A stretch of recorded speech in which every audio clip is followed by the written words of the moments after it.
Clear cut কথা, যারা ইসলাম চান হাত পাকায় ভোট দেন। আসসালামু আলাইকুম সুপ্রিয় দর্শক মণ্ডলী।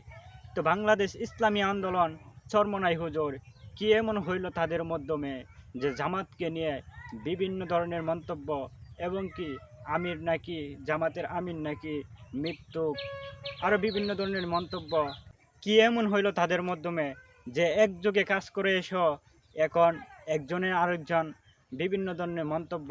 তো সম্পূর্ণ ভিডিওটা দেখেন, দেখলে হয়তো কিছুটা হইলো বুঝতে পারবেন কী জন্য।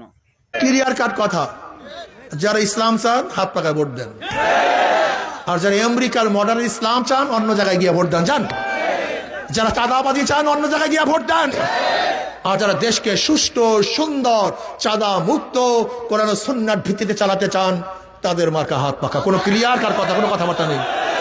ওই যে খ্রিস্টান ভদ্র মহিলা যখন জামাতের আমিরকে প্রশ্ন করছে, আপনারা যদি ঈশ্বর যদি আপনার ক্ষমতায় নেয় আপনার কোন নীতিতে কোন আইনে দেশ চালাবেন, তখন স্পষ্ট বলছে যে আমরা শরিয়া ভিত্তিতে দেশ চালাবো না, প্রচলিত নিয়মে দেশ চালাবো। এবং ব্যাখ্যা করে স্পষ্ট বলছে যে হ্যাঁ, আমির সাহেব বলেছেন আমরা প্রচলিত আইনে দেশ পরিচালনা করব। যদি প্রচলিত নিয়মেই দেশ পরিচালিত করি তাহলে আওয়ামী লীগ দোষটা কি করছে, বিএনপির দোষটা কি? আমি বুঝি না।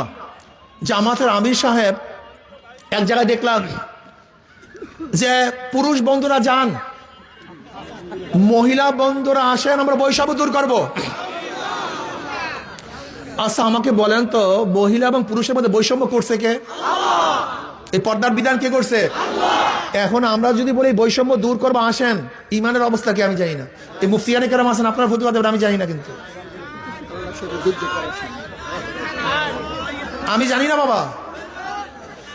ক্ষমতার কপালে পিসা মারি ঝাঁটা মারি না। নূহ আলাইহিস সালাম। তো আজকের মতো এখানেই। ভিডিওটা কেমন হয়েছে অবশ্যই কমেন্টে জানিয়ে দিবেন আপনার মতামত, আর ভালো লাগলে চ্যানেলটা সাবস্ক্রাইব করে দিবেন।